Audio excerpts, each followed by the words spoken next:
I'm curious about before we get into, technicalities or like what is the essence of poetry or something like that. Like what was or is the attraction for you on poetry? Like what do you remember the circumstances in which you were pulled? Like you were like, oh, I love this. Mhm. Because I feel like that to me that really matters. Like what Yeah, when the circumstances occurred, so to speak. What happened then? yeah. Yeah. I mean, I remember what we would call like formal poetry, like seeing a poem and reading poems on paper. I remember that from really early on in Mhm, life. Um, I remember memorizing a poem at one point, and I didn't really know why I was doing it. mhm, But I remember always being drawn to there was something about the fact I couldn't quite penetrate it. Like I didn't really understand what I was reading or why I was having a response to it, but it felt compelling. It just always felt compelling. And mhm, I link it in some way to loneliness. There was mhm, something about being a child, because when I remember those particular first moments with poems, um, yeah, I was always alone.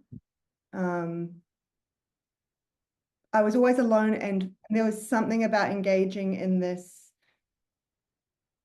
poem and reading it that gave me comfort. I didn't feel as alone, but also was inspired curiosity. I guess took me out of maybe a boredom. Like it was compelling and awe-inspiring. I think that's what it was. mhm, There was something maybe magical and something that combated a sense of loneliness in some roundabout way. It helped me to feel connected to something. And maybe it was just, you know what? Maybe it was just connection to myself. Maybe it was just connection to my emotions. Now that I look back on it from a new place, um, and so that link seems important. There's something there about that. But then there's sort of so I do remember having access to and like reading sort of poems from time to time when I was a child. And then I remember, and I always liked language. I always loved I was a very vocal kid and I loved vocabulary and learning new words and what do they mean. And I loved language. So it was definitely that vehicle, but it was doing something very different when I read a poem. I think it was just emotional connection, to be honest. mhm, It was helping me to connect into my emotions. But then I guess as I became a teenager, it was more so um, I used to read lyrics from like my favorite bands and stuff. Like I used to take, like when, so they actually like used to have CDs with booklet right. and they would have all the lyrics in the booklets. And that was my favorite part of getting a new CD was actually taking out the booklet and Mhm, seeing how they had chosen to present all the lyrics. And I had certain ones, I mean, it's so cringe to look back on now, but I had like a Smashing Pumpkins one that I used to carry around with me. Like it's almost mhm, like it's a Bible. Like, like I actually used to carry it around. I would have it in my school bag.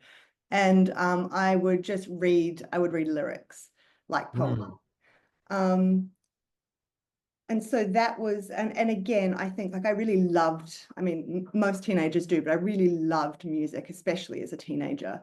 And mhm, again, it was more so the lyrics. And there was something evocative, obviously, about the music component, but it was almost always about the lyrics. The lyrics had to be something in particular, otherwise I wasn't interested. So in some ways, I see that as poetry, really.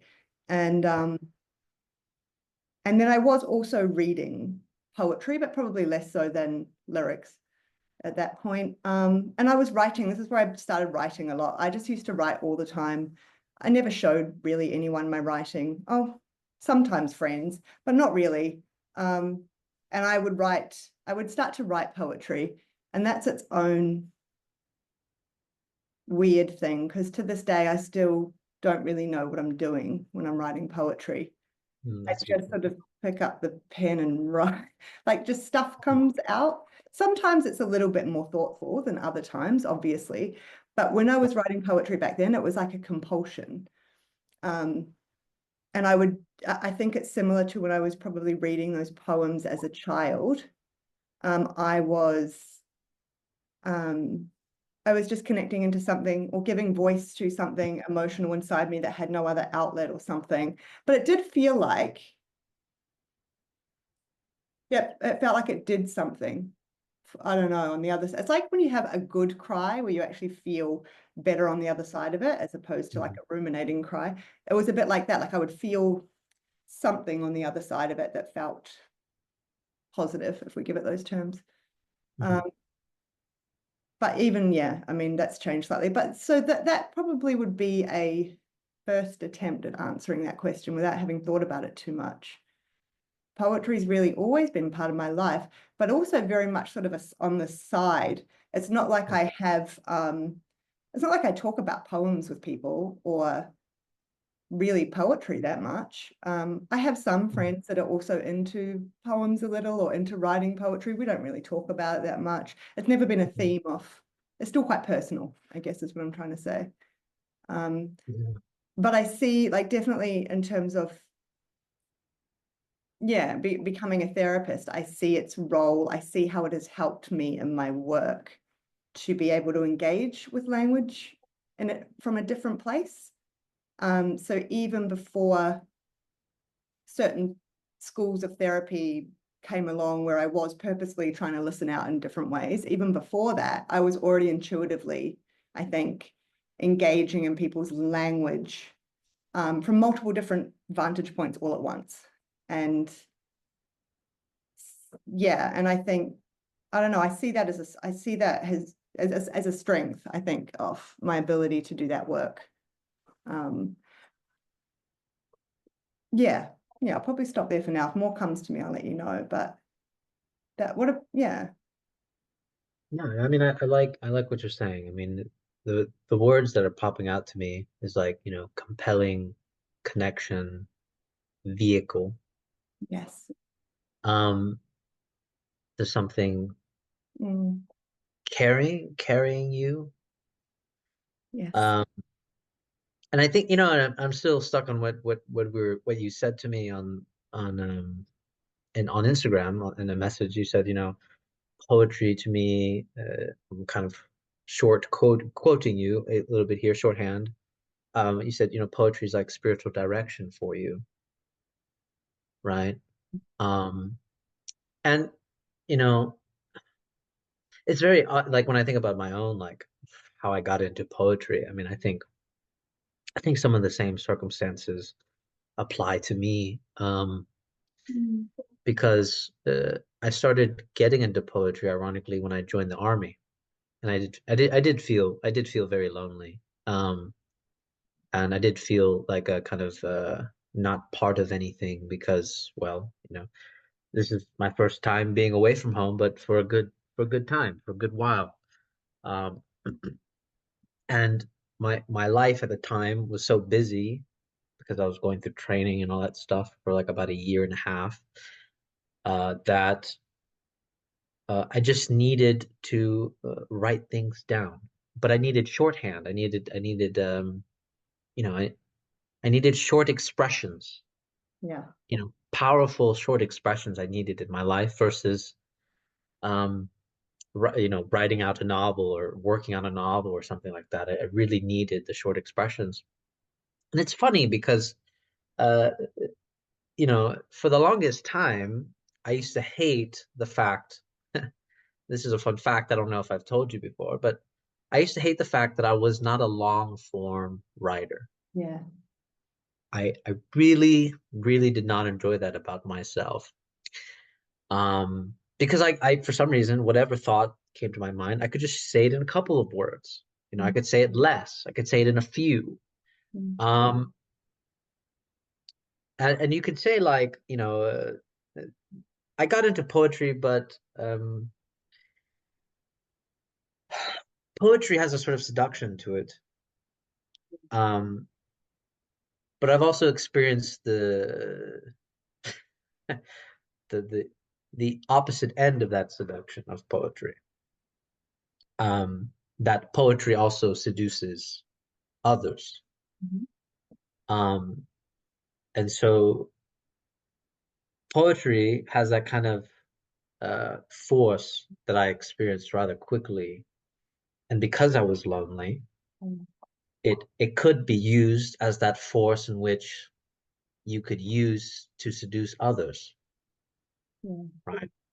And that's the force that I encountered when I was first innocently exploring. Mm. So you could say it's sort of, I don't like the word malicious, but because I mean I didn't really have the foresight of what I was doing. Um, so it was, yeah, so it was more of like ignorance, really. But you know, and then I think when I stopped doing that, because I did that for a while, um, when I stopped doing that, I kind of wrote poetry on the side. You know, I realized like it kind of just dropped, but it poetry then just kind of got grew to the side, and I would write. And it felt good. It felt good just to be like, I'm not really caring about if this is a good poem, if this is seductive enough or something like that. Um, because I did notice that I was very good, or I had the capacity to be very good with words. Um, Yeah. and that, as nice as that may be, is a gift, but also at the same time is something that I could, harness in a couple of ways, either ignorantly, naively, or Oh, in a better way. So I guess this is what I'm connecting to, like spiritual direction about like what do I do, what do I do with this thing? yes. Um, and actually, it's not till recently because basically, I wrote poetry on the side, here and there. I got into philosophy once I got deeper into my army years. So again, poetry kind of dropped a little bit more. Um, but I would say really it picked up obviously. And I think I'm sort of haunted by this line that Daniel says, Daniel Gardner. Mhm. Um, he said that, when someone dies in your life, uh, that could be the prime impetus for change, right? The really provocative point for change. And I noticed that ever since my father died, I've been really wanting, actually, it's become more clear to me that poetry is what I should have been doing, like on a more serious level. So I have been thinking about it more and I have been writing it more. And I guess you can say I've been trying to read poetry more now too.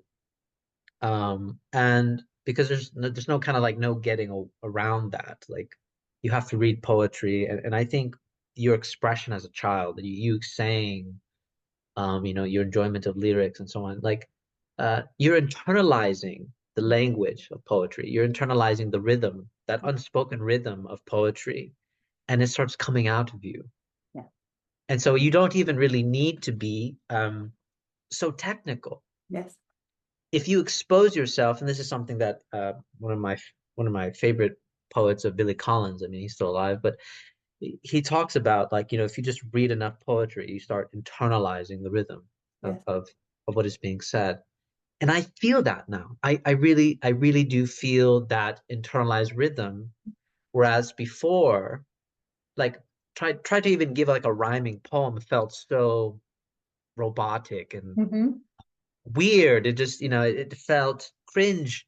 But then when you read enough of those, it starts to come out not like that. It has like this kind of beauty to it. And then even when you just say it out loud to yourself, you can really feel the music Yes. of the words. And you can feel when it sort of lands right, like, Right. Hmm. yeah, it lets you know. Um, Hmm. yeah, no, I agree. I agree. And it's like a language like that. Um, I guess it is really, in that I guess if you're exposed to it early enough, you don't even notice the learning, right? But like you say, if Hmm. not, it's later on when you now are starting to read it and you finally get to that point where, oh, now it feels like, now it just comes out of me. Now I understand that rhythm to it better. Mhm. See, I don't actually remember it ever feeling that way. It always seemed intuitive and somehow Mhm. natural, yeah, to me, which I mean, in my mind would imply that I was somehow always exposed to it or reading it or, Mhm. um, but yeah, there's also something interesting you said there about, well,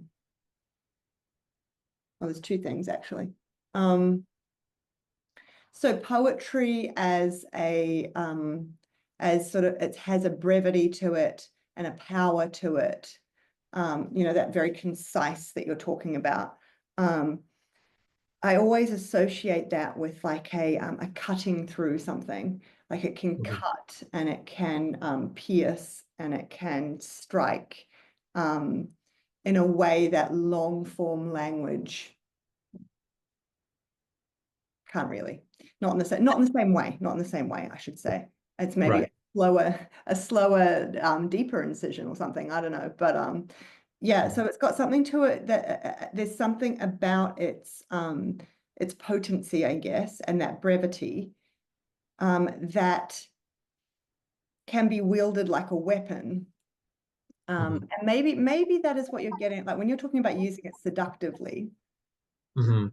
Um, I mean, I would actually like to know more about that probably before I comment on it. But there's also, I guess, the link I'm also is yeah, like anything, Right. it can be used in all manner of ways. And I think poetry, even one's personal relationship to it, Mhm. can also function as a cover. It can still function um, Mhm. as a defensive position Mhm. for the reality of one's situation, for the reality of one's emotions. Mhm. It's not always the case that it's helping a person to cut through other defenses and get to that which is more authentic. It can also function the other way around as well, I think. Mhm.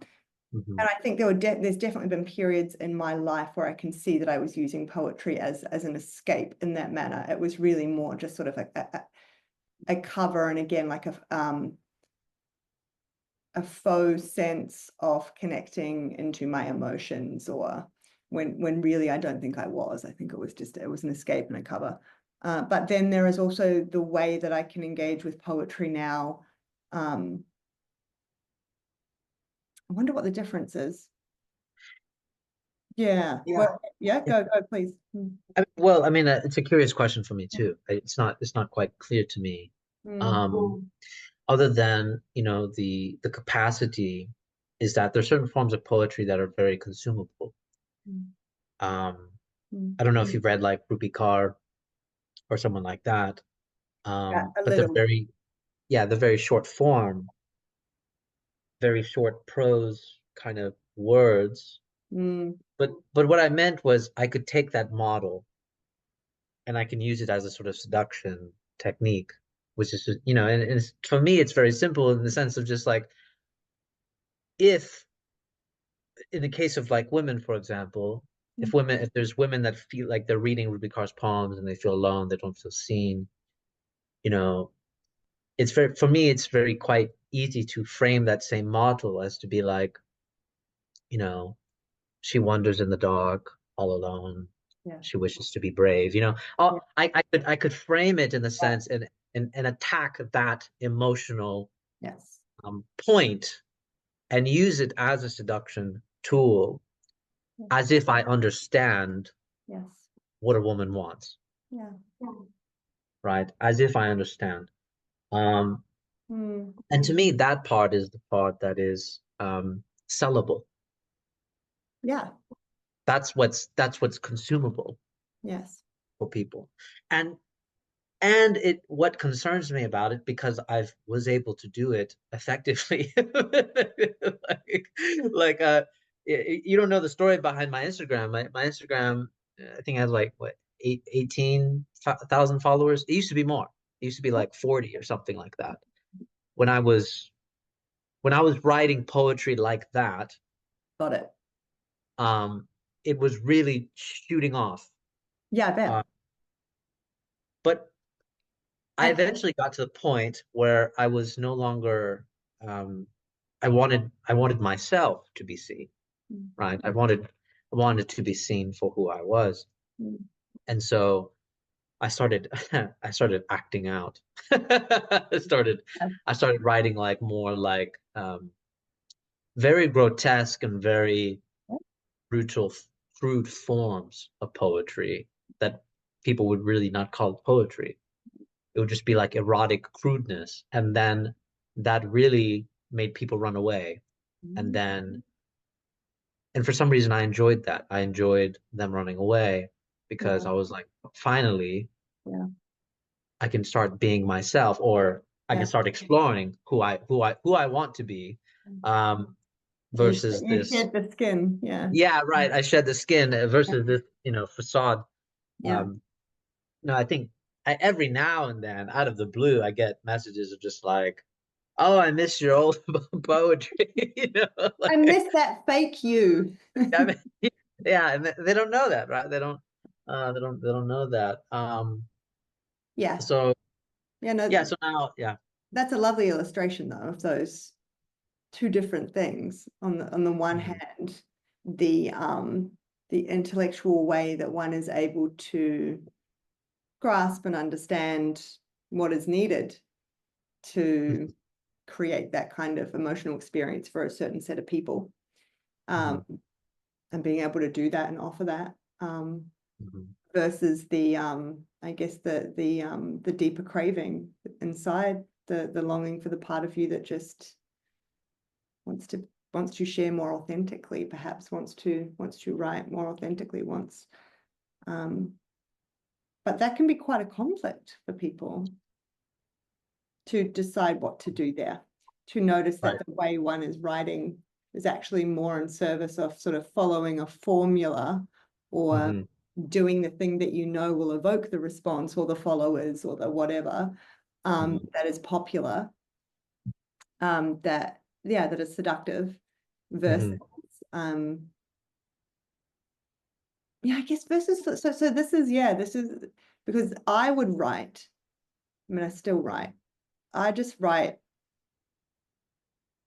I write just what feels most real, I guess, in that Mhm. moment that's coming up in me. It's nothing at all to do with anyone else. But I can say that in the luxury of I don't share it. So Right, right, right, right, right, right. yeah, so like that's fine. It's kind of my little personal process. I think it would be very different if I were someone that was, pumping it out into the world and getting a whole lot of response to it. Mhm. That would then change how I share, what I share, how I write, potentially. Um, yeah. Yeah, and then I mean that also leads me to the question of, the role, I guess the role of poetry in terms of relationship with oneself versus doing poetry with another, or Mhm. for another, or both. Um, Yeah, and I think this connects to the poetic vision for me, um, right? Because I do see it, right, in the sense of like for another could be to craft an experience in which it's sellable, it's consumable.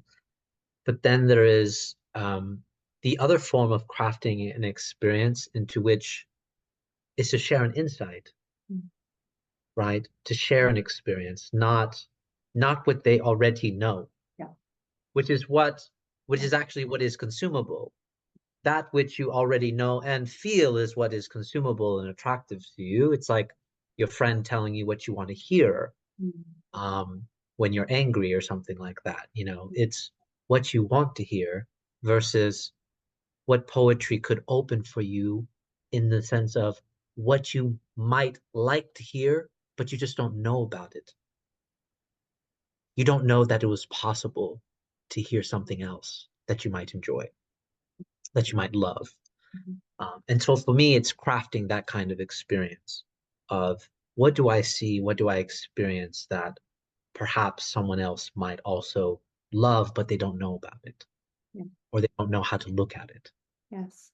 Yes, I think it's love, and I think it's also um, that feels important to the person. It might not even always be a pleasurable experience in Mhm. receiving it, but that it somehow helps them to see in a new way. And whether you want to argue that that's seeing reality more clearly, or just yeah, it breaks through the illusion for a moment. It breaks through a way that they have been stuck seeing the world or experiencing the world for a brief moment, Mhm. that gives them an experience of something. Whether they love that, whether it's horrifying, whatever it is, I think it's something to do with it piercing through the bullshit. This, Mhm. yeah. Mhm. It's a call, and that's a call for growth. Like Mhm. that's a call for transformation, or to change in some manner. Um, Mhm. I think that's very powerful.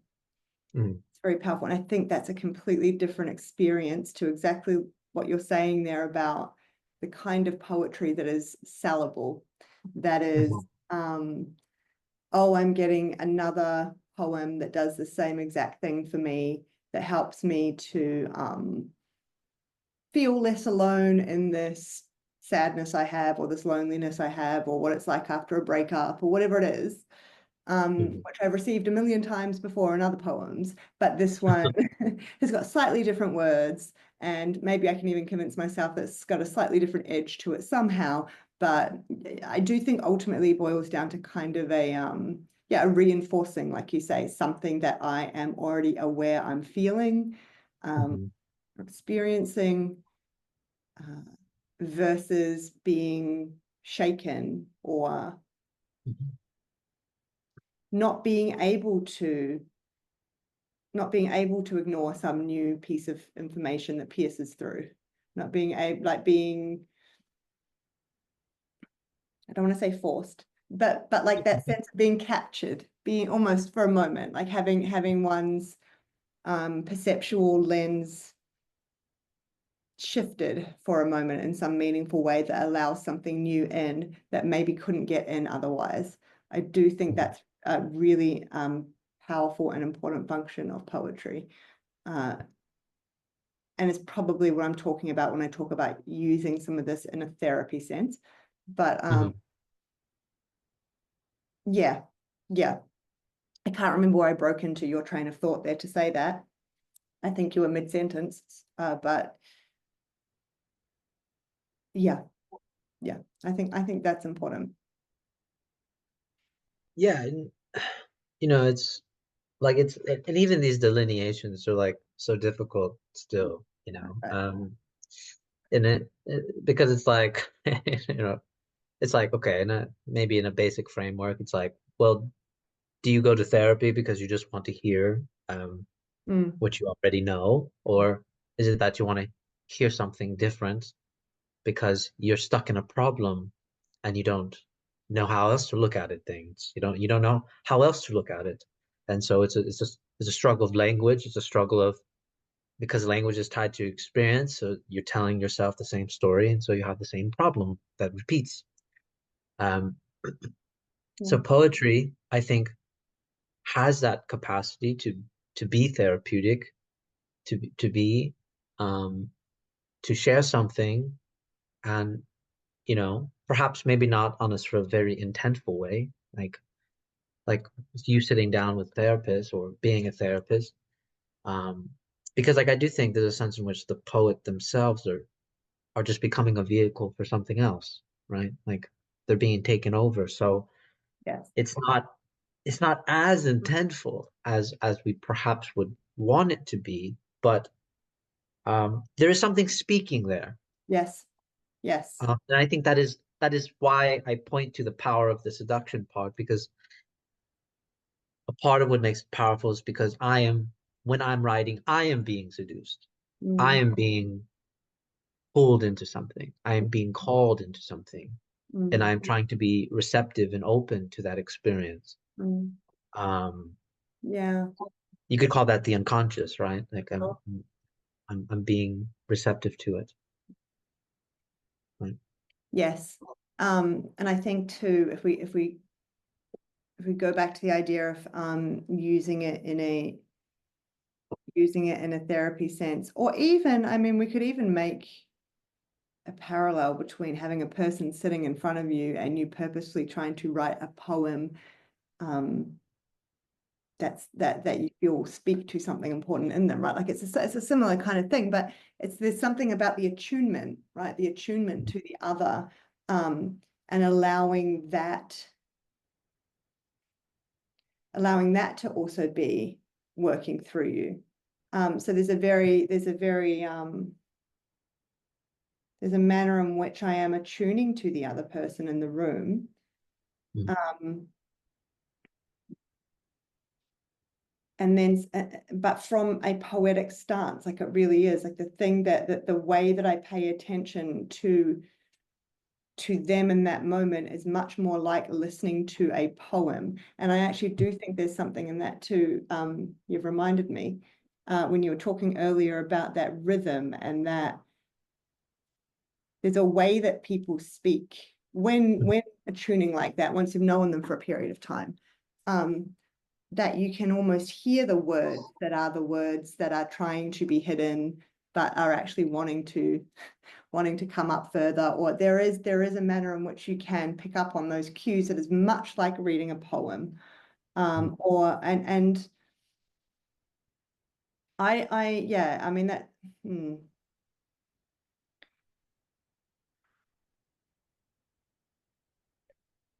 yeah. And then when I guess there's a getting out of my own way in terms of the normal manner in which I would interact with someone in that moment. And I'm not sure how I choose it, but for whatever reason in that moment, becoming aware that actually engaging in this in a normal way is not going to be helpful, Right.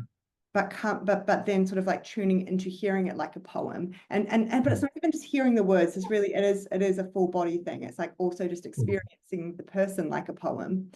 Mhm. And all of a sudden, all the metaphors and all the stuff pops out, and somehow it really does. I mean, I say spiritual because it really does feel like it just all happens to me. Once I get out of my own way, it's almost like all these little pieces get illuminated and connected together in some meaningful manner that pierces through the usual way that we would make sense of things, and Mhm. almost offers up something to me to say in that moment.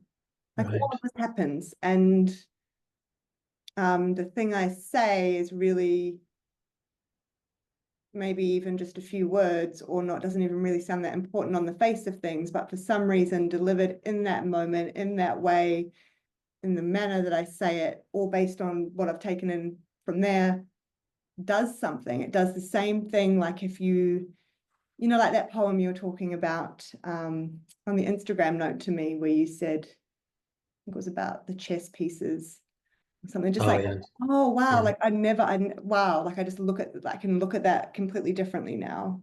I'd never Mhm. never experienced chess pieces or a missing chess piece in that way.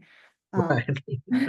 it's I really that love that poem. I really love that poem. yeah, it sounds like a great poem. You'll have to share it with me.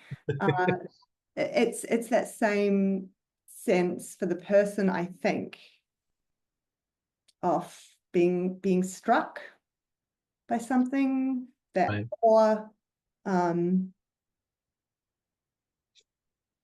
so it yeah, so it's definitely relevant in that sense. Mhm. And I'm not to the point that I'm not even sure how one would do therapy without it. Um, Yeah.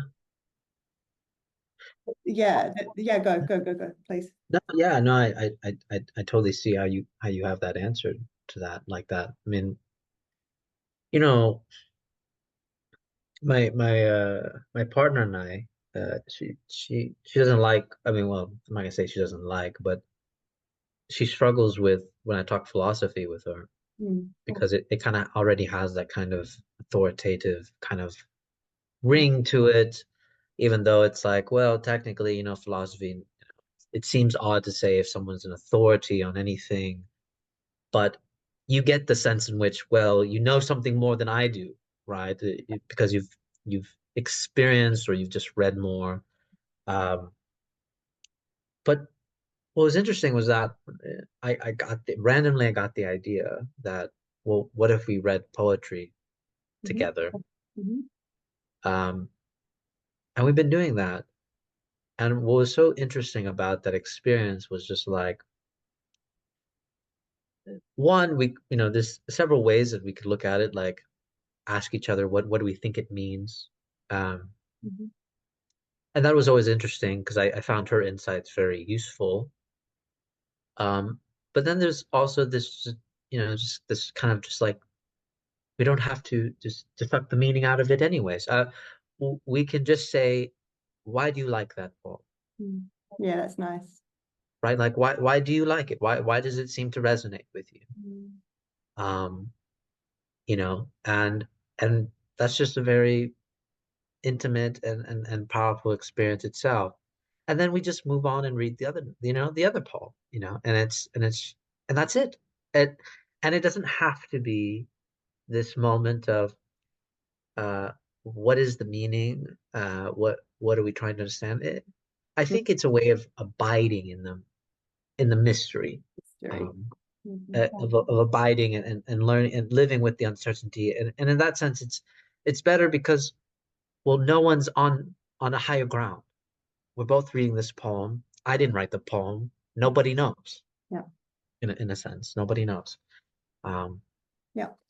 so there's a real relational quality to that that I've learned. Yeah, and it also, yeah, it fits the mode of, right? Like I think that's really you really learn something deeper about the other person when you can learn what it is that they can point to something in the poem that really stands out to them in some way, really resonates, even if they don't know why. It's more about that than it is how well can this person structure an argument about what they understand this poem to mean. And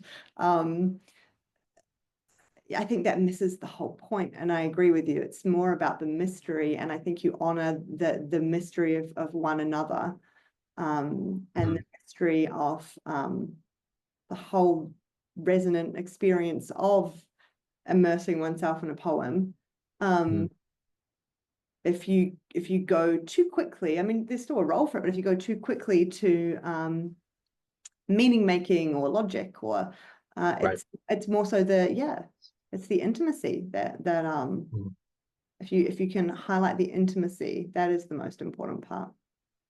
Without need, like you say, for going into what can easily become hierarchical and a power dynamic, and then people's anxieties come online and about, oh Mhm. no, I don't really know why I like it, and is that person going to think I'm an idiot then, and like all of this, and what they're referencing some person I've never heard of, and Mhm. all the usual stuff that all of us experience.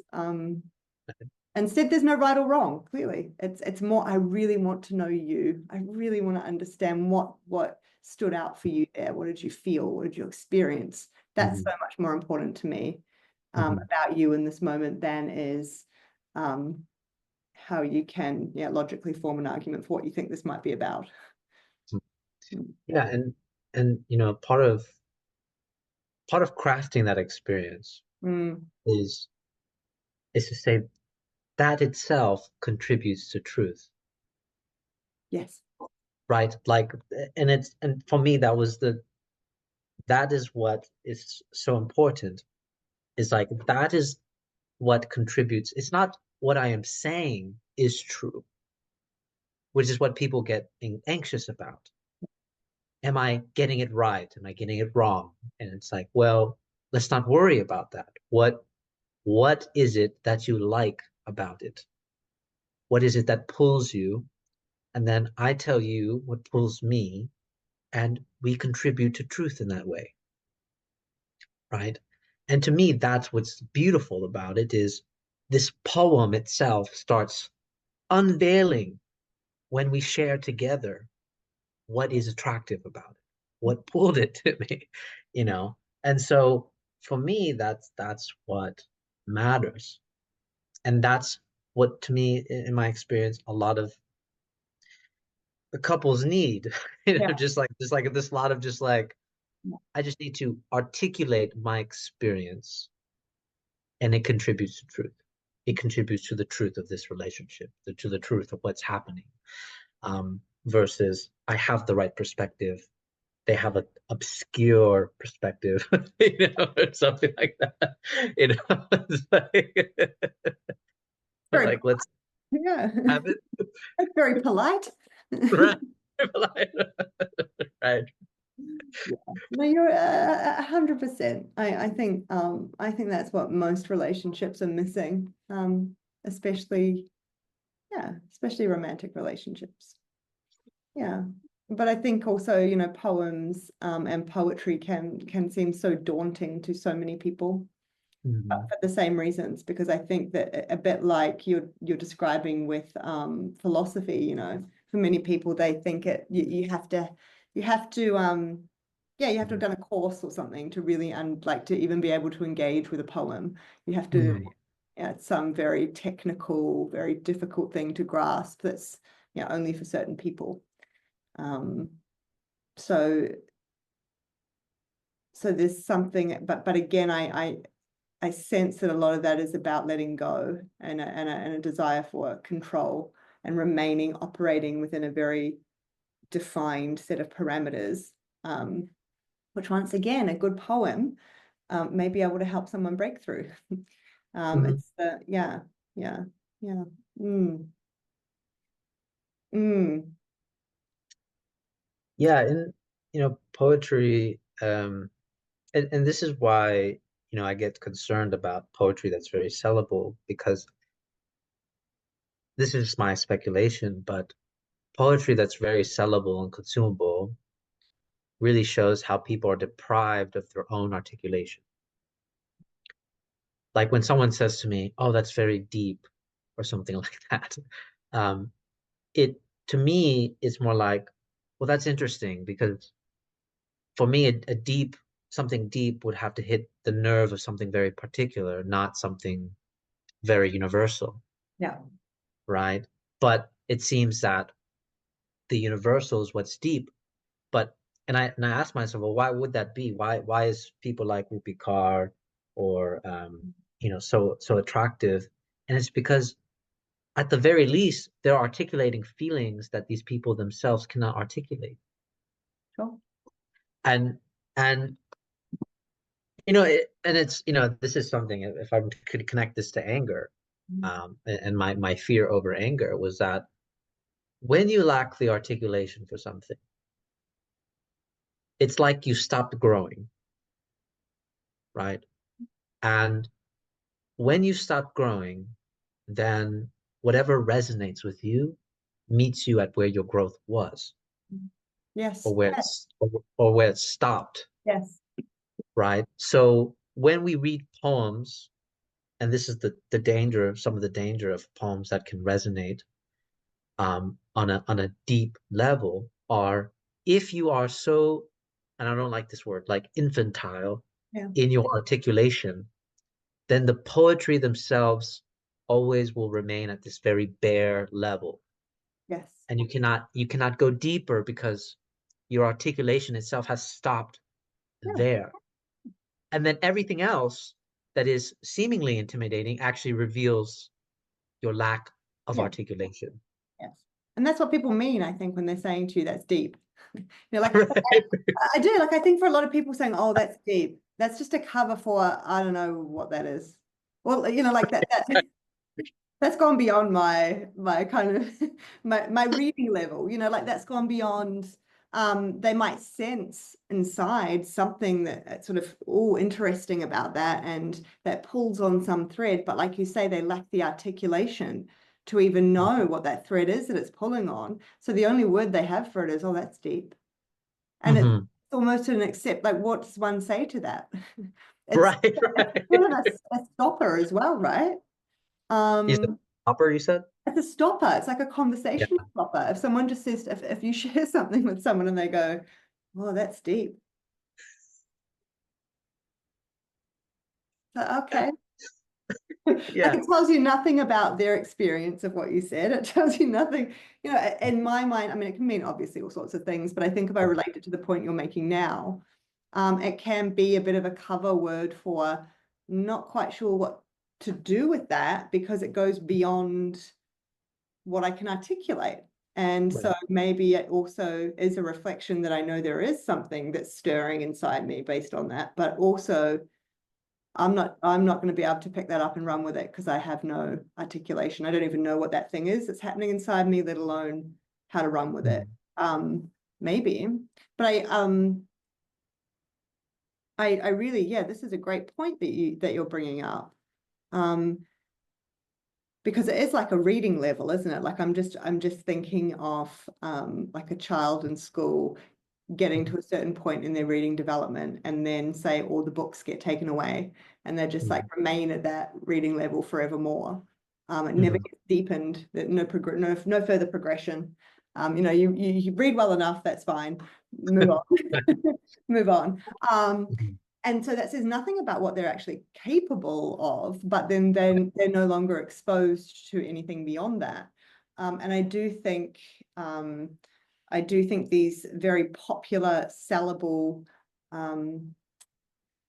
types of poetry that we're talking about are probably, yeah, I think there's even something about the fact that people reading them, um, I think a lot of people read them and have the experience of permission, like, Mhm.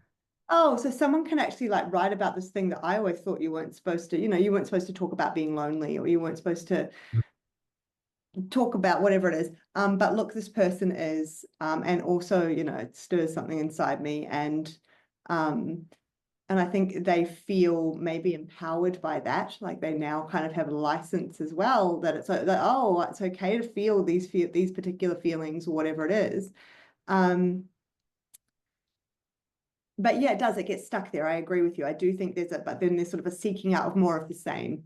I just want more of the Mhm. same rather than extension or deepening or seeing that as the start of an adventure that now actually I want to explore even further, more deeply, all these words that hopefully point to something, as Right. opposed to just going through the motions again. Quick, where's the next book? And where's the next? And also that I could share it with my friends and we can all relate and it can become a book club and it can be I think it does, it kind of be as opposed to, and I think some of that too,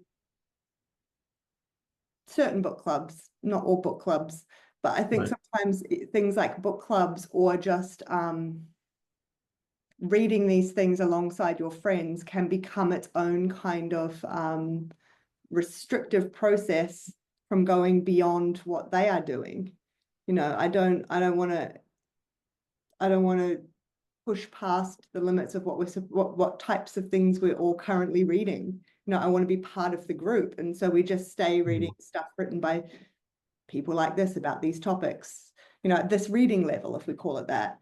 Um,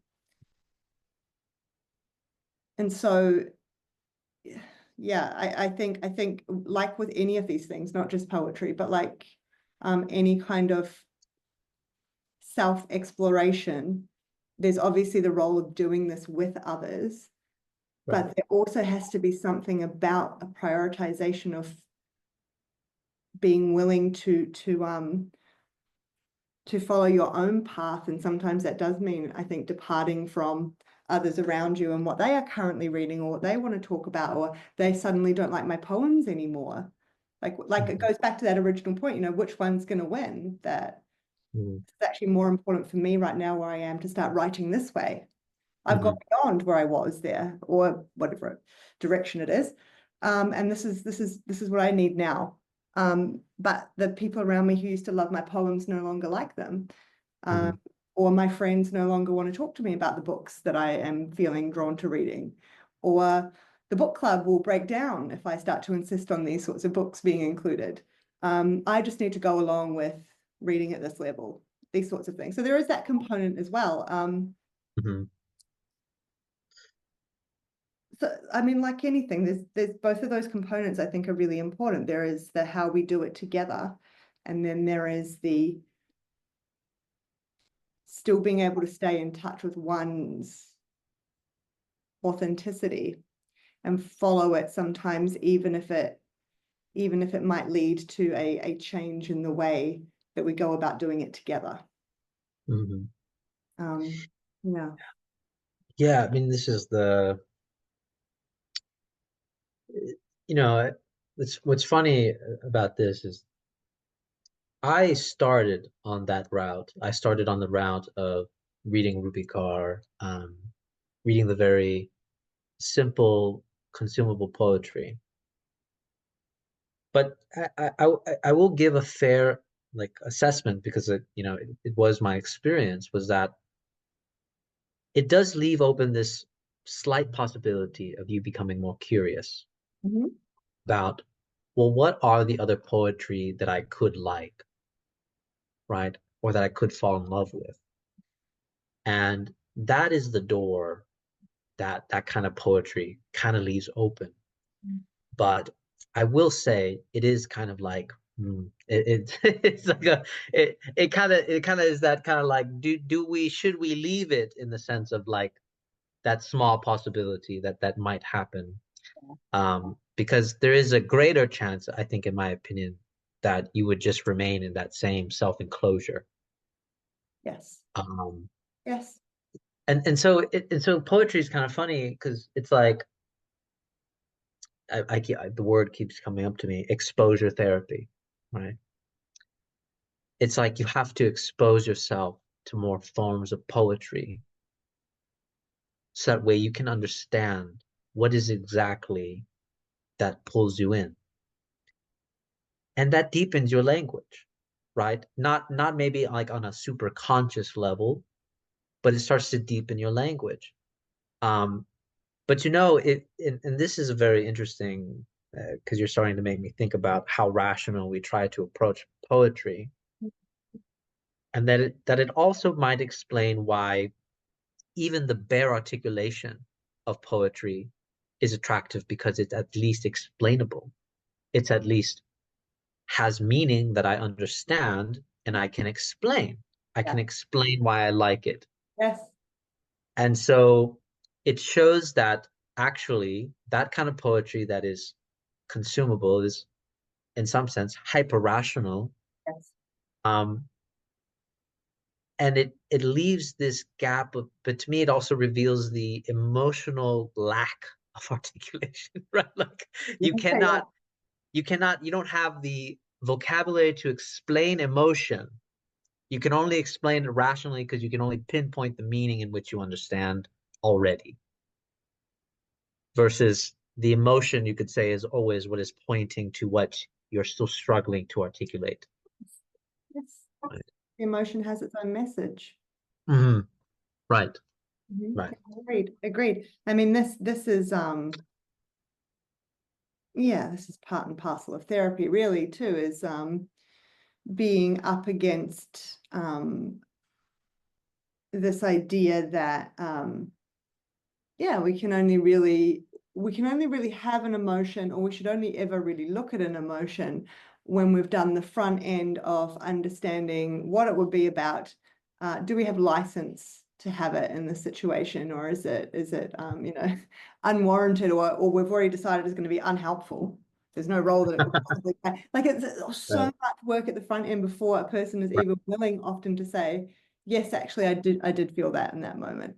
As Right. opposed to the other way around. That's not how it works. That's not Yeah, how that's not how it works. the emotions, the first thing that will happen. And then, there's this, yeah, there's this inverted process, I guess. And are trying to nullify or neuter or dissociate from an emotion if it's not going to fit in, or it's not going to be helpful, or it's saying something about myself morally that I just can't bear, or whatever it is. Yeah, and I think reading poetry is much the same. I think there are people who are going to engage in it from that same place, of being willing to have an emotional experience when they engage in it. If it lays things out in such a way that they feel they have license to relate, or something like that, versus, like, oh, I'm also a woman and I've also been sitting lonely in the corner or whatever, like, versus reading something and just allowing or paying close attention to whatever the experience is inside. You can do all those other layers of analysis as well, sure, but that is Mhm. one part of it. There will just be a whole set of things that happen inside you as you read the poem, and trying to suspend the part of your mind that might first want to assume what's going to happen or assume why it's happening that way, or does this make me good or bad? Does this make me a deep or shallow person? Does this make me smart or dumb? Does it, like, trying to, that's not really a helpful starting point to read a poem, from my point of view. Now, again, it depends how you're coming at the poem and for what reason, and if you Mm. might be a place to be different to that, but in a general sense. And I always link this back to that same issue of control and people's openness, their level of openness, and their willingness to be confronted with something new, or to let something in, be confronted with something, open to the idea that what they see and experience as being such a firm reality might actually, it might be possible that there really is a lot of distortion going on from some deeper unconscious place, even though, it's just almost impossible to accept that that could possibly be true in this scenario. But, just leaving the door open a crack for that, versus the people who have that door firmly shut, and it's Mm. held up by a lot of weight and insistence and motivation to keep it firmly shut at all costs. And I do think it would be much harder for someone like that to engage more intuitively with a poem. Mhm. Maybe that's what we're talking about, as opposed to engaging in a poem a bit like it's an exam, and metaphorical father is in there, like mind, like saying, asking them what it all means, and is it a giant waste of time, or whatever it is, so um I think, yeah, intuition here is really key, versus something that's more like a purposeful way of interacting with something versus an intuitive way. And yeah. There's something that you're saying about like what makes this opening the door difficult. And because I even noticed it with myself, but I've been more attentive to it. And it's just like it's so funny. It's just like it's so funny because what we think we feel is not what is there. It's the other emotion that gets deferred out. But it's the key word is should, right? I shouldn't feel this way.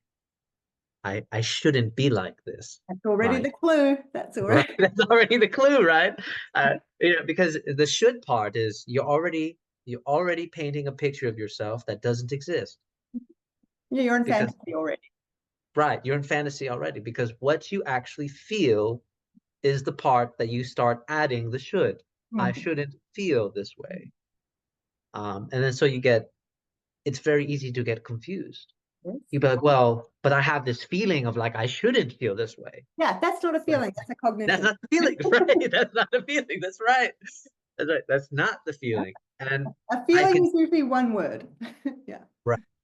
And that is I can see how that confuses people. Mm. And I can see how that gets so Yeah. it's where they feel like they are in a contradiction. Yes. To me, that is the existential meaning of what it means to be in a contradiction. Of I feel this way, but I shouldn't feel this way. And now I am torn. It's like, well, the other one doesn't matter. It's actually what you're feeling right now that is what is happening. The other one is what That's, you're doing to yourself because of this feeling. that's right. It's the internal conflict between, I mean, in shorthand, between I want this and I don't want this.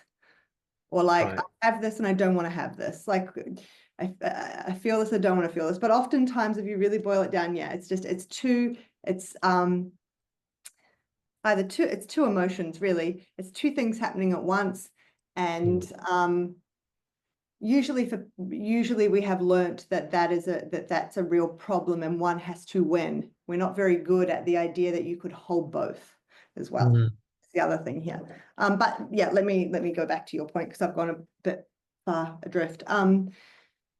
But yes, the shoulding is already a clue that we are now bringing our cognitive faculties online to try and curate what we're actually feeling. Um, if you just slow it all down and just try to pay attention to what you're feeling, just as the starting point. We've said nothing else yet about what you think about the fact that you feel that way, what you might want to do or not do, what else might be happening, what the historical underpinnings of this might be. Nothing. Just asking a person to just name the feeling is often the hardest part of the work because you just come up against all of this. mm. Come up against like also negation. So a lot of the time people will just say, well, it's not that I feel angry. Um, Yeah. Yeah. why start there? Like, well, why did you pick that one? Right. But yeah, and it's obviously over time, as you get used to seeing things in that way, it all seems so obvious. But for the person, it's not obvious at all. I mean, No. even for me in my day-to-day life, it's not obvious at all. Like this is outside of therapy mode. I'm just as human as everyone else, even in therapy mode. But like we were all prey to this. But there's something sort of bred into us, I think, about always being vigilant to our emotions and somehow managing them very carefully, just like manage them very like overbearingly. And don't worry, you can use your mind to paint yourself whatever picture you want. Um, yeah, and I think that poetry, if you let it, if you can find a way to do this, it can be the kind of it can be a mode, it can be a way of engaging in things where you just give yourself permission for once to let that emotional evocation come Mhm. first and for all that usual noise that is trying to explain away or give you direction about your feelings, all those things to just fall away for a moment. Just notice what happens inside as the starting point. And I think also I should say there are some very controlled people that I meet that maybe it is reading poetry is the only place where they let themselves have that experience. Mm, And it's right back to the control. So there are exceptions. It's not kind of like, there are people that yes, the walls can come down there, but not elsewhere. Um, but I do, yeah, there is something about the poetic form or mode or whatever we call it that I think is just capable of breaking through some of those usual distortions, defensive mechanisms, over intellectualization, overuse of moralizing, rationalizing, all these things. I just think that the poetic form is capable of cutting through that mhm, um,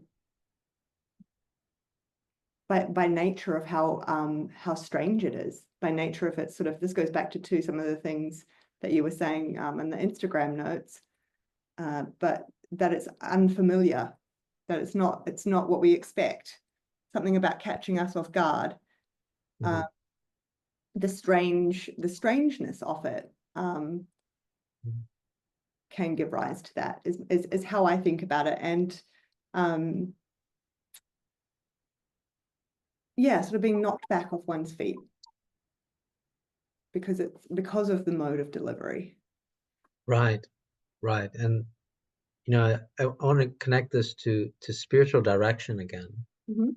because I have been I've been doing that. I mean, I've been doing that for a little bit now. Um, and my well, he doesn't like the term spiritual director. He more like, he's Irish, so he's like a spiritual friend is more the accurate term, in his opinion. But he recommended to me this book called God Still Matters by Herbert McCabe. Mm. It's like this. I don't can't. It won't reveal Sorry. itself to me, It won't see? review it, so, but it's called God Still Matters by Herbert McCabe. And I'm really loving the book because he's reminding me that this word God is actually just a name for mystery, right? It's just a name for mystery. And the thing that really stuck out to me was even when we say, oh well, God is good and God is wise, and he's saying we don't really know what that means, right? We don't know what that means because Mm. to say someone or to say something like God is good is in most cases like we don't understand what that means because in the human understanding, to be good is more accidental. It's not a part of our essence, so to speak. We struggle with being good, being human even, and so even having wisdom and knowledge and being powerful, these are all accidental things in our condition. Yes. So to say something like God is good, God is powerful, God is wise, we have an understanding, it's but we don't really know what that means on the level of this mystery They're all as it's mysterious. right, Yeah. it's all mysterious. So even to say this very like simple and Mm. seemingly simple common uh understanding of goodness and mercy and kindness, um yeah, we don't know what that means. Yeah. Actually, we have no idea what that means or what that possibly looks like. Um, and what struck me in part of the book was, he talks about religious language is metaphorical. A lot of it's metaphorical language, and poetry sort of thrives off of that metaphorical language. And for me, I think poetry, the reason why it's such a vehicle is because it circles around that mystery. Yes. Right. Exactly Right? the That image mystery I that we had in call my God. mind. Yeah. Right. Yeah, I was imagining like kind of like a little prism that I'm dancing around and like viewing Right. every, yeah. Yeah, it's exactly that. It's exactly that. Yeah, and yeah, there's so much here too that for me links back to I think emotions are mysterious. I think Yeah, that's a there's good a point. whole mystery inside us, if you want to Mm. put it in those terms. And so often everyone is seeking outwardly. Um, and I know I'm biased because obviously of what I do for work and stuff, Right. right? But like that's always where my mind goes. I just think, to really sit and stop and take the time to consider the mysterious, well, the mystery of oneself as well, before necessarily sort of going seeking outwardly is so important. And um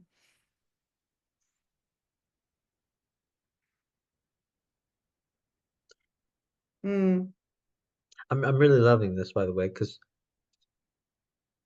here's the thing: if we accept the premise, right, that emotions are mysterious and we crave to seek them outwardly,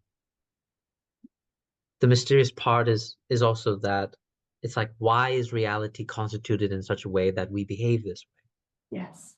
right? And that's what's like really like, why is it that reality, mystery wants us to participate in ways in which we reach out to each other, right? Why is it that I have an emotion? I want to read you this quote from Herbert McCabe. He says, Yeah.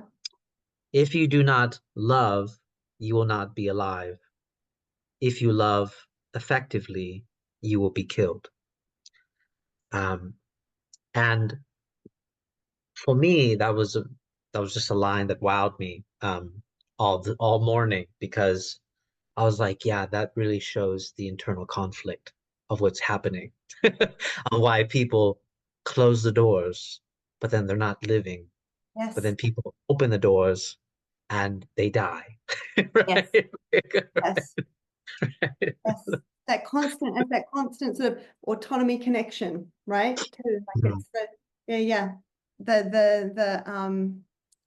The need to be in relationship, the vital nature of that, as well as the need to be alive to the contours of oneself. Um, mhm, mm, mm,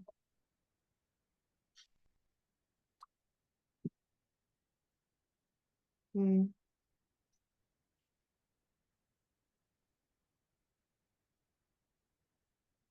Yeah, there's something too about maybe this is going to be in contradiction to what I just said, but there's something about well, no, this makes perfect sense. Hold on.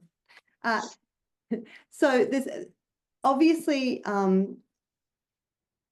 there's our own personal relationship to emotions, but to our own emotions, and then also being able to attune to someone else's. But all of this comes about developmentally, at least, through attunement with, you know, the primary caregiver. Um, we learn our emotions. We learn our ability to connect into our emotions, know what they are, take them seriously, um, harness them, not harness them, be scared of them, be inviting of them, whatever it is. We learn all of that through the person, usually the mother, but through whoever that primary caregiver is in the first couple of years of life, really. Um, and so I mean, I think even there at in those first years of life, there is this um, there is this mystery alive around this. It's something like we learn the individual we are only through the vehicle of the other, really, like only because there is an other, only because of that initial relationship. Without that, we die.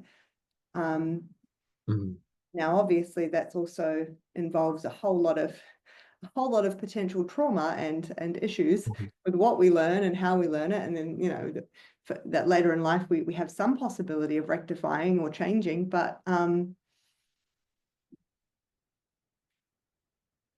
there's something so mysterious and powerful about that for me, about the baby who is being the baby who is learning who they are through the mirroring back of who they are from the caregiver. mhm, Um, it's actually frightening when I think about it too much. That because yeah, what that hmm, yeah, I guess what that means. I mean, what that means about this dance between um, knowing the contours of myself, really, like, so when I'm talking about things like getting better connected to our own emotions, right? And what they can tell mhm, us about who we are, and getting, you know, things like authentic resonance that I talk about, and trying to get more in touch with the kind of primary bottom level emotions, not the defensive stuff on top, and all these things. Um, it makes it sound like, yeah, I guess there is this kind of stable, I don't know, person inside, this kind of stable, I don't know what it is.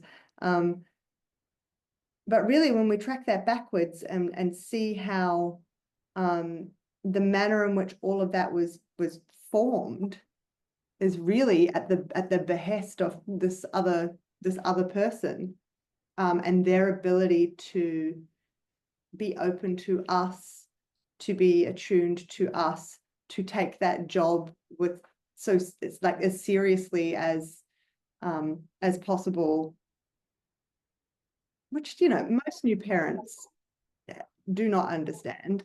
like the gravity, I think the gravity of that, let alone have the capacity to take that on board. And yeah, I don't really know what point I'm driving at, but there is there Mhm. is there is something so mysterious about just all of reality and humanity when I think about those first couple of years of a baby's life and how absolutely dependent Mhm.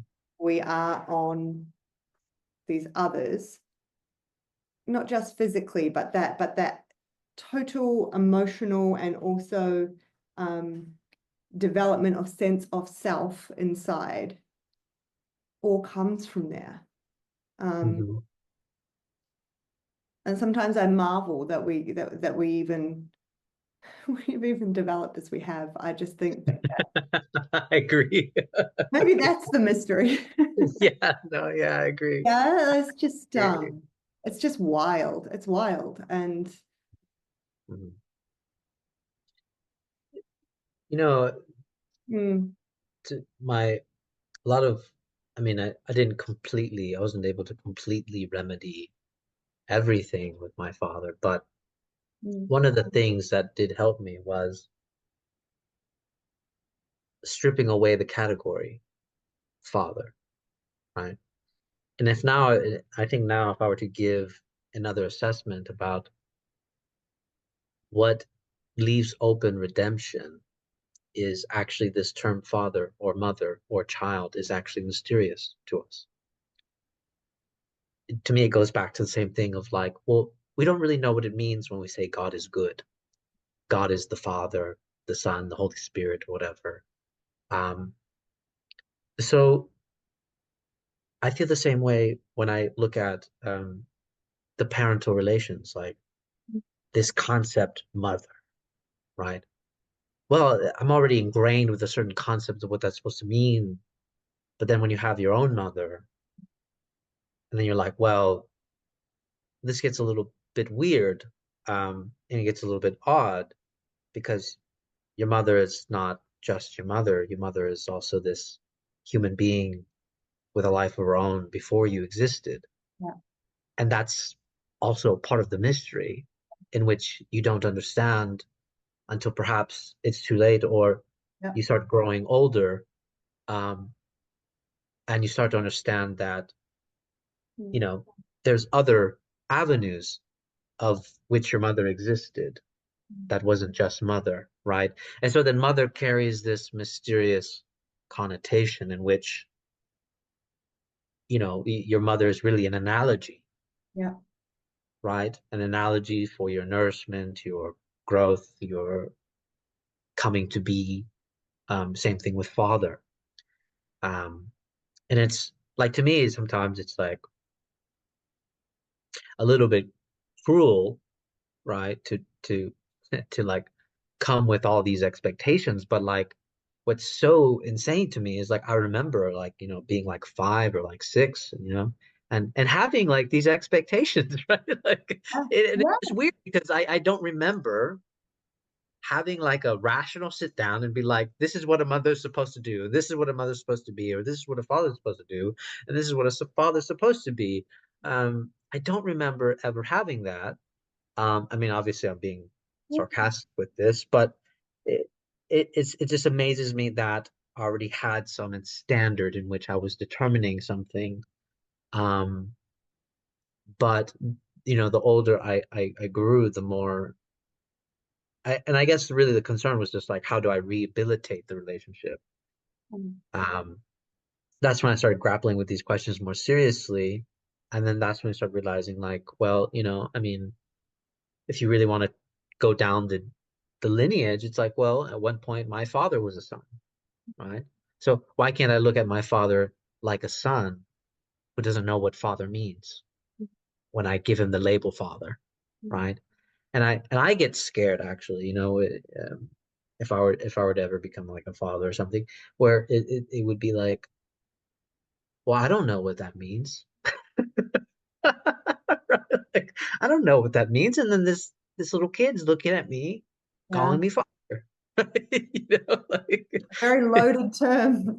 very loaded term, and it comes with, and society has its expectations and judgments that are silently there, and everything. But I think it's just a mystery that sort of circles on that.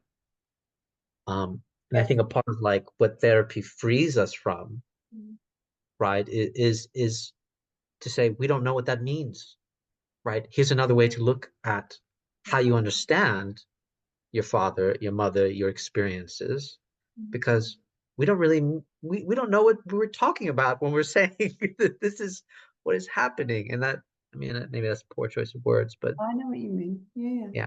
yeah. And I think too, uh, therapy, maybe good poetry, maybe we're making a line between the Mhm. two. Um, it's also about helping us to flesh out, to distinguish between um, uh, when, if you have a child and you're looking at that child, for you to be able to be clearer in your experience of what is happening as you look at your child, what you're feeling as you look at your child, what comes to you that feels right. A little bit like when you're saying a poem out loud and the rhythm just falls in the right way. Um, Mhm. Having access to that in that moment in terms of how you relate to your son or your daughter. I don't know why son came to mind. Versus what happens for, all of us at some point is to look at our child and action, and we are operating in a much more sort of automatic way. And really part of what's going on is we are interacting in a distorted way that is more about me stepping into the shoes of being mother. I had one of those and all the things that come with that. Me, looking at my child and imagining that they are looking back at me and experiencing me as a mother, and I've been a child looking at a mother and experiencing a mother. Like there's so much that gets all mixed up and distorted and messed up there. And then this is often where people are acting in extreme ways against something they experienced. I'm never going to do that to my child. Right. And then, right, so it's more of a reaction as opposed Mhm. to, yeah, like some of this is about a trusting the signals that come up inside us in the moment as being wise, having something important to tell us just about that moment between me and this other human being, and trying to stay closely attuned to that, as opposed to getting pulled down the road of distortion. And actually, I think what tends to happen for most people is that and again, I think this is also because it is actually the message out in society at large, which is why it's so common, is that they see the stopping and tuning into how I just feel emotionally first as being the thing that's going to take them down the distorted path, or going to lead them into some, and they think, oh, if I'm really logical and I really remember, like I'm talking to myself in my head about, I want to be a parent who is very patient and kind, and just ignore the signal that's coming up in me right now. I think they do that thinking that that is what is going to keep them from distortion, but actually so much of the way we think and try and make sense of what we're feeling in automatic ways is and try to keep our anxiety at bay. So much of that is already distorted Mhm. because it's actually more in the service of keeping our anxiety at bay and keeping us Mhm. defended from feelings that we never learned how to deal with properly. Mhm. And we just don't know that. We just think that it's just our natural way of thinking, or Mhm. so it's counterintuitive, is what I'm trying to get to in a Right. long-winded way. So much of this is Right. counterintuitive. And Right. if someone comes into therapy and I just say to them, well, I think the most intense, helpful, transformative piece of work we could do would be for you to really slow down so that you just notice what you feel in a moment. A lot of them look at me like I'm nuts. But why would that? I already know what I feel. What do you mean? What? That they think that I'm like implying that they're dumb or something, like that's going to be hard but again, it's all that counterintuitive stuff. We are blinded and deceived and in fantasy in all sorts of ways, Hmm. just seem invisible. Well, they're just invisible to us. Hmm. And again, I guess poetry maybe sort of was always sort of revealing that to me in some sense. It just gave me, it kind of reminds me of that thing we were talking about before, the going around, looking around, circling around something. It always just gave me,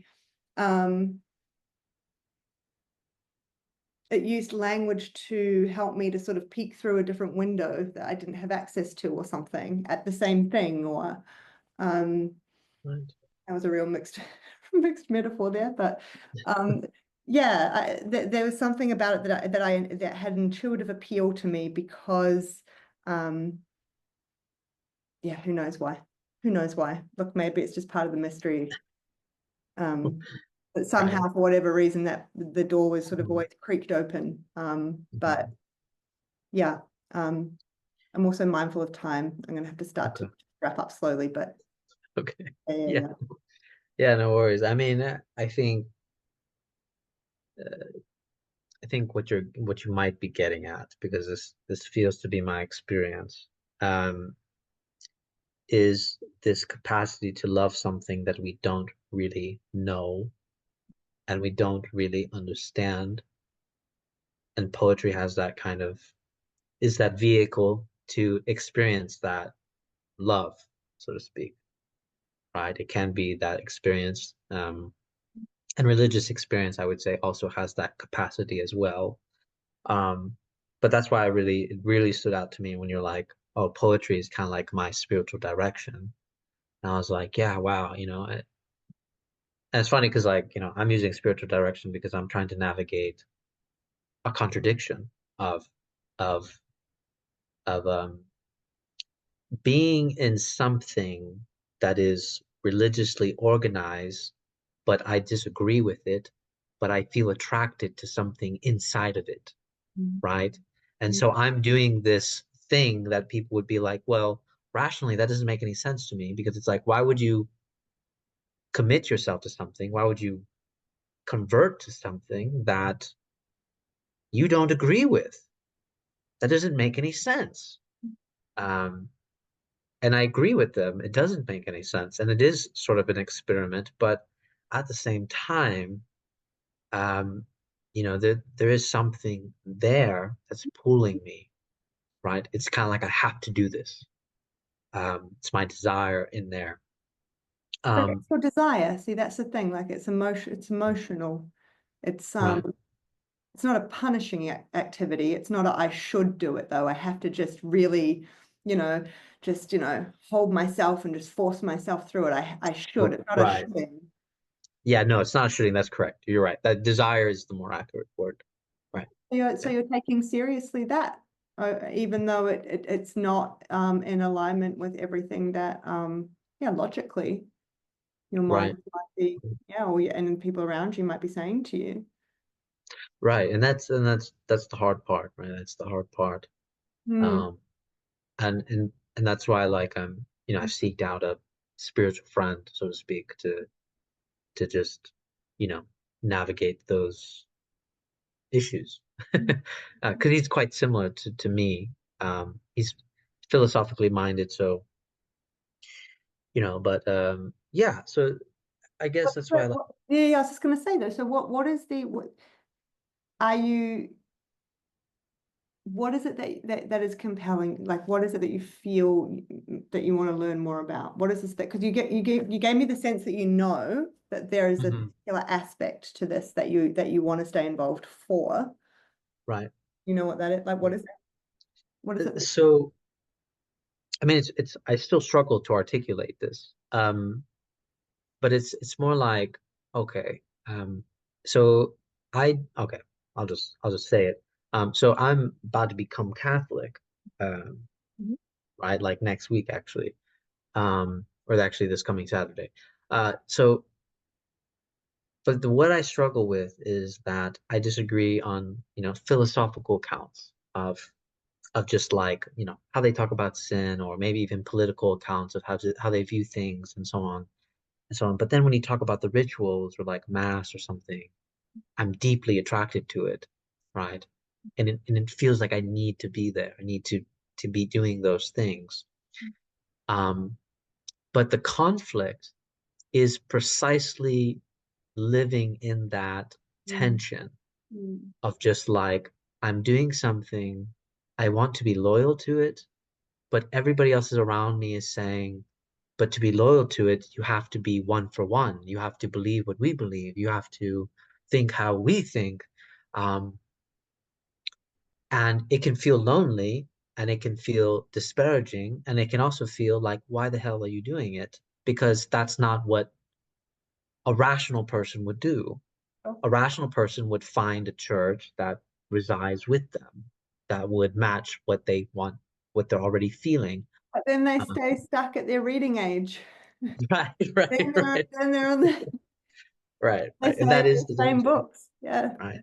And that's the danger. And and of course what I'm doing is has its own risk of feeling alienated, not knowing how to navigate, because this is really, I mean, I would say like on a historical level, this is not, oh, I should be careful, but I would say our current paradigm, usually most people think that religion is you need to match it one for one. If you convert to something, you believe it wholly and fully. Whereas the way I'm approaching it is I'm knowing already from the beginning I don't, and I'm doing, Look at which you is being honest. Look at you being honest. But the truth is, right, that we can say it all we want. We can say, okay, I'm going to completely agree with everything. But Mhm, again, a lot of that's a logical overlay. And like, sure, mhm, behaviorally, we might live that out to match it, but that says mhm, nothing about emotionally how we feel underneath. Do we truly actually feel from an emotional point of view in right. congruence with those Mhm, principles, or are we just following them mhm, because I have to match this one for one? Like this is, I mhm, have to be all in. mhm. I actually think what it sounds like you're doing is you're trying to really honor the mystery of your Right. emotions in this. And, Mhm, you talked about living in the tension. Maybe, mhm, maybe that is part and parcel of exactly what is compelling for you about this, is that mhm, this is an opportunity for you to be with tension in a new way, to mhm. hold these mixed feelings, this in a new way, without it having to be one or the other. Maybe that is the Yeah. No, yeah, and I totally agree, and that's why, my spiritual director said, it's mysterious, and then when I read the word mystery again in Herbert McCabe, it was like that was the signifier I needed to hear. That was what I needed desperately to be told to me, that actually what I am being driven is this mystery. And that gave me a sort of like an existential relief, but like, also, I mean, I still have it, but it gave me clarity in a yes, way, yes. right? Yeah, cut through all that noise. Like, yeah. Mhm, Yeah. And I think when that happens and something is received in that way, the anxiety drops away as well. Um, yeah. so I think you feel both parts of that. You notice the clarity, which can also be quite alerting, or Mhm, awakening, and also the relief from the tension, that the more kind of anxiety driven tension that sort of holds one rigidly or sort of an unknowing position. mhm. Both things happen. Hmm. Hmm. Yeah, that's that's really courageous of you to follow that path. Yeah, it's I mean, I guess you can say like for the longest time, I mean, I had my conversation with you about God, and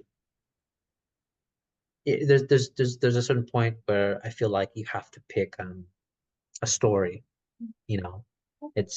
And I think that's the part of my own self-development at that point of just being like, okay, I've done the research, I've looked at, so many religions, and really I don't really have a problem with really any.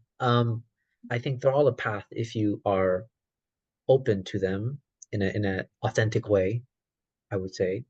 Um, and once I accepted that position, it was just kind of like, well, I kind of stultified. I kind of just resided in that, like, oh, all paths are true or something like that. But that doesn't mean anything. That doesn't actually mean anything. And it sounded deep when I would say it. But that doesn't mean anything until you pick one, Yeah, yeah, yeah. It's until like you one of just those do sellable it. poems.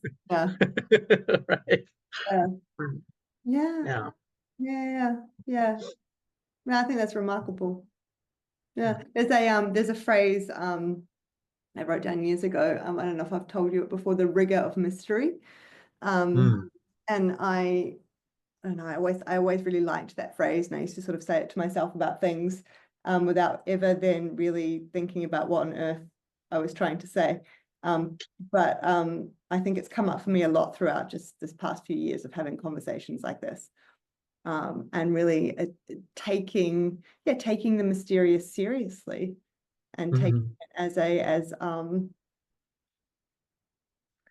taking it as something that we should listen to rather than, mhm, I mean, again, it comes back to this the same old thing with me. But rather than always this kind of let's go, let's have a nice rational conversation, and instead there are lots of different forms of knowledge and um, ways that we can be tuning into one another and into mhm, ourselves that if we take them seriously, I think can enrich our lives and also enrich relationship. But mhm, can seem really confronting because they're not always easy to talk about or to distill down into words, mhm, or to easy to follow rules, or sellable poetry even. Uh, and so I think that I think that my little private kind of exercise of just writing poems for myself only my whole life, in a roundabout way, was a trying to honor that within myself, I think, um, mm. and has allowed me to maybe take those sorts of things a little more seriously.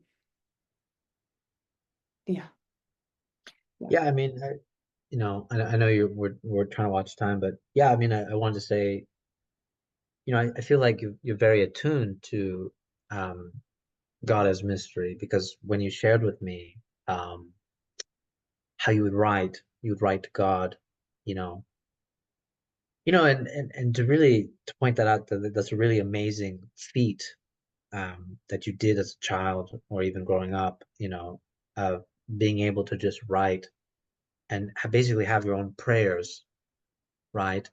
But not feel like it was something that you had to do, yep, like obligatory, but yep, you had the desire in you. And I feel like poetry, you have the same kind of connection, right? And I feel like in that sense, you're deeply rooted and connected to this mystery. Um, so I mean, that's kind of like what was shown to me, and that's actually what I'm still. My next part of my transition is you know learning to see what it means to live a poetic life. Writing my poetry, and then the next part of that is how do I live a prayerful life, but they're not separate, right? Like this, I'm dividing it up, but it's not separate. It's all yeah, deeply the same, yeah, connected. yeah. Um, I really appreciate that feedback. Yeah. When you talk about what I'd shared with you in that way, Mhm. because yeah, it definitely doesn't, I forget that sometimes, and it definitely doesn't feel like I'm living a particularly poetic life at times Mhm. when I am in the midst of, being grumpy mum and, running between 500 different things at once and, Mhm. giving my husband the silent treatment and all the normal all the normal human things. Mhm. It's but it's always the thing I come back to. Um, Mm. but it was just, yeah, I just appreciate you sort of seeing that and reflecting that. Yeah, especially Yeah, in no, I mean, yeah. days, it's very needed. You know, these things always come when they, Mm. yeah, when they're most needed, I find. Yeah, I mean, I wasn't able to see it really till now, you know. It really connected to me now, and it made me think of what you said last time. And so I really do see it, and yeah, I mean, keep it as close as you can, you know. Yeah, and I hope I appreciate that. I hope it's, I mean, this is a conversation for another day, but then it also the Mm. question begs of how one as a parent can help to facilitate that in their child, to Mm. its own, yeah, that's its own conversation. But Right, right. it's been so nice to see you. Yeah, same here. Yeah.